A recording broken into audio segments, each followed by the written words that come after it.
Please check out our other videos and remember to click on the subscribe button and tap on the bell icon so you get notifications each time we upload another video. The Renault Zoe is now in its third variation since its release in March 2013, and although its platform has remained largely unchanged, its battery size, range and performance have all grown exponentially. Front and rear lifts and the introduction of LED lamps have given Zoe a more up-to-date feel. So, whichever angle you choose to enjoy its looks, there's never a bad one. Interestingly, the battery has had a 120% increase in energy, but has the same physical dimensions and only weighs 51 kilos more than the original Zoe, but it will travel almost 2.5 times further. With all the tech in the Zoe, this model comes with a Bose subwoofer, which they placed in the best location to enhance the sound. But realistically, what are you going to fit in that boot? Well, surprisingly, everything we could fit before. Sure, it's a little bit tighter, but if you don't have a pushchair, and most of you won't, there's really no issue. And when the pushchair is in there, there's probably enough room to fit some more shopping too. As seen here, Renault offer a false floor, which provides cable storage and a flat load base. This can be a little tricky to squeeze in, but once in place, it makes a massive difference. Also, and I'm not sure if Renault intended this, the bass from the Bose sound system is greatly improved, and this was pretty good to begin with. Jumping into the rear, remembering the Zoe is a Super Mini, there's plenty of room with the driver's seat in Kate's preferred position. As you can see here, leg and headroom is no issue. If, like us, you have young children, 2 car seats across the rear bench will fit okay, but you may feel the odd foot in your back, which is inevitable really. Step into the front and big things have happened. The whole dashboard is improved in quality and design and now features some much more up-to-date tech. The 9.3-inch tablet touchscreen works very well, includes Android Auto and Apple CarPlay, but doesn't intrude on the driver's view, as some do in other models we've tested. Unless you're very small, that is. It also incorporates an improved rear view camera, but I will add, night visibility wasn't the best. Improved switchgear can be seen in the normal locations, with the addition of some new features, and the keyless start now opens up a high-def Tesla-esque instrument cluster, which is much improved over its predecessor. Wireless phone charging is a nice addition, but if like me you're behind the times, you can still plug into one of the 2 USBs in the front, and if you're a rear seat passenger, you have 2 there as well. The manual handbrake is gone and gives way to hill hold and an electronic park brake and frees up vital interior space. You now have 2 full-size cup holders between the front seats, and the door cards can store big bottles too. But nothing for the rear seat passengers, you'll have to hold yours. Surprisingly however, the left-hand drive glove box conversion does also take a decent sized bottle. Charging the Zoe is easy and really is its party piece, up to 22 kilowatts AC on board, and this model has the 50 kilowatt CCS option. That's pretty much all angles covered, meaning you should never get caught short wherever you travel. Hello and welcome to another episode, and welcome to the Renault Zoe ZE50. Which we have been in for just over a week. We've covered, I can't see it on the screen, but I think we've done probably the best part of 500 miles. That's a normal week for us, and travelling to and from. And it has been very, very good. So impressed by what Renault have done here. It's gone from being a run-of-the-mill kind of electric vehicle to actually a very, very nicely spec'd, good interior, nice feeling on the road sort of car, wouldn't you say? Yeah, definitely. It's definitely a whole different league to the Zoe that we previously had. Have you noticed the way that it feels? So going over these speed bumps, for example, in the old Zoe, you would feel like the twang of something was going to fall off. Yeah, like a link pin going to drop out, or an anti-roll bar bush or something. But actually, in this model, that's not the case. It's very solid. It's very planted. And gives you that sort of confidence to give it the beans around the corners, which is and go over a speed bump. Yeah. Yeah, you can go over a speed bump giving it the beans if you like. But, yeah, definitely the whole suspension feels completely different in a way that really you're gonna have to drive it to feel it. But if you're not impressed, I'll be surprised, very surprised. That that I noticed from the off, and I think you did too, didn't you? I think it depends if you've got it something to compare it to. Like, we've obviously driven the previous Zoe, so we know how far they've come. Yes. So I think for us it's quite obvious. But the other thing about it is the interior is just so much better. Now this is a GT model, so I haven't seen the spec of the interior spec for the other models, but it's really nice. It is. The seats are really supportive. Actually the bolster, they've done something here with the bolster, and that just sort of tucks in. And I'm going to say that probably it's got a little bit more grab than the Model 3. I feel like the seats are, yeah, I feel like there's definitely more bolster support here. I feel like that's something that's missing from the Model 3. I mean, it's, you know, you don't really need it in the real world that much, but it's just nice to have, isn't it? It is nice. But I just think the infotainment system, how that looks, the screen's been changed, so it looks bigger, it looks better, it looks more stylish.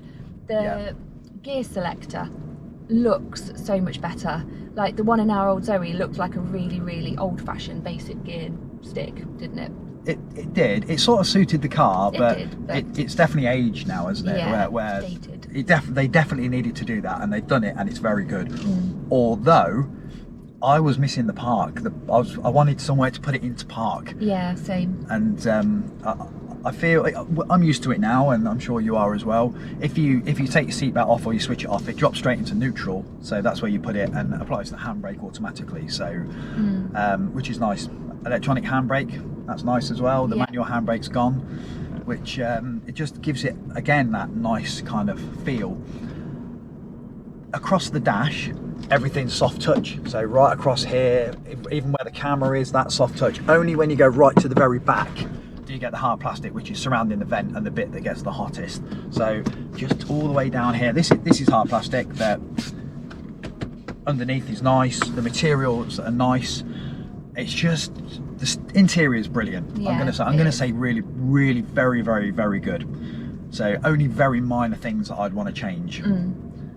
Agreed. Centre armrest. I just I feel that. So Zoe owners have been crying out for these, haven't they, for so long? And somebody might tell me it might be an option, but I feel that in this spec of car, I would want an armrest. I can rest my arm down here on the door, and I'd probably want a centre armrest as well. We're really used to having one as well, aren't we? Yeah. Like in a lot of the cars we've owned, you've got a centre armrest, so I think we miss it. But I have to say, I haven't missed it as much in this car as you have. So range-wise, massive jump again. 240 now is the WLTP. is the specified range. Yeah.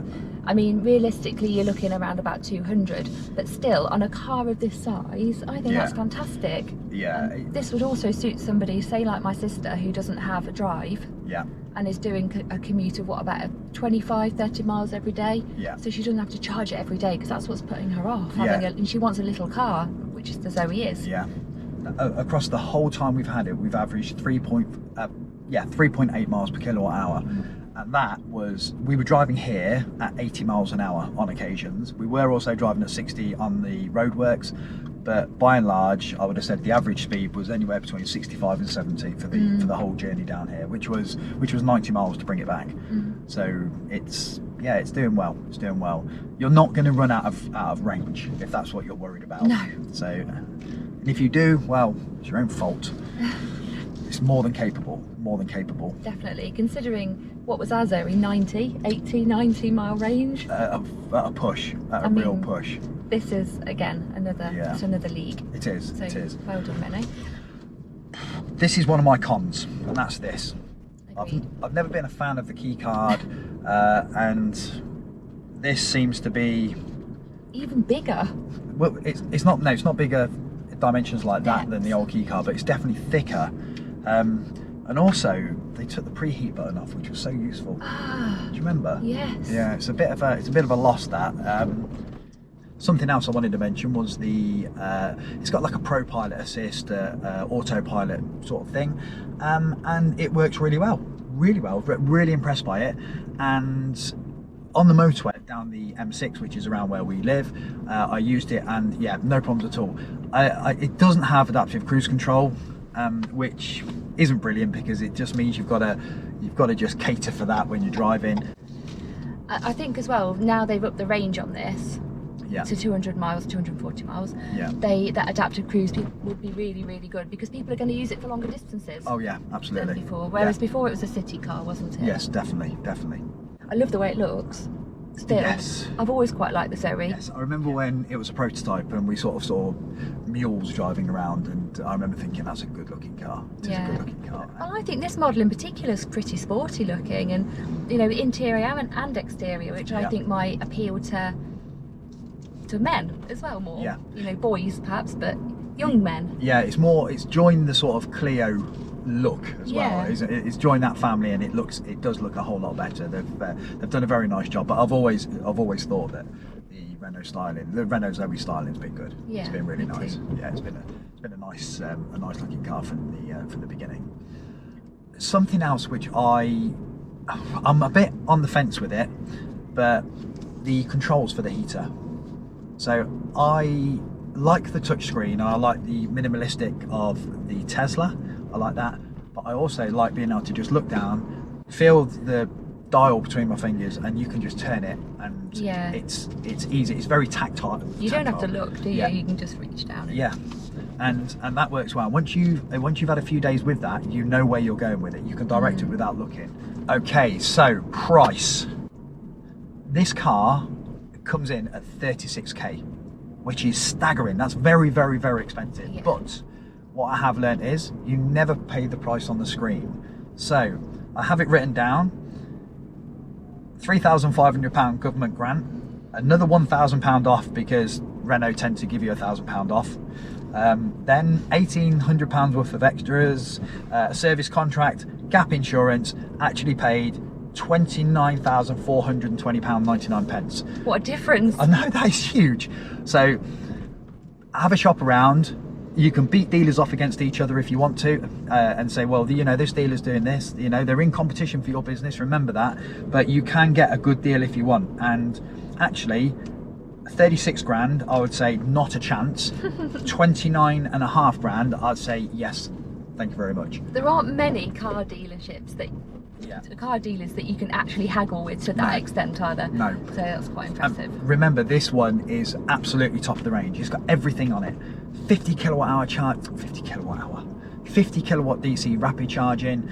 It's got 22 kilowatt AC charging as well. So if you've got 3-phase at home, or the CCS doesn't work, which is very often the case, you can plug into the AC and grab 22 kilowatts off it. So it's a versatile car, very versatile.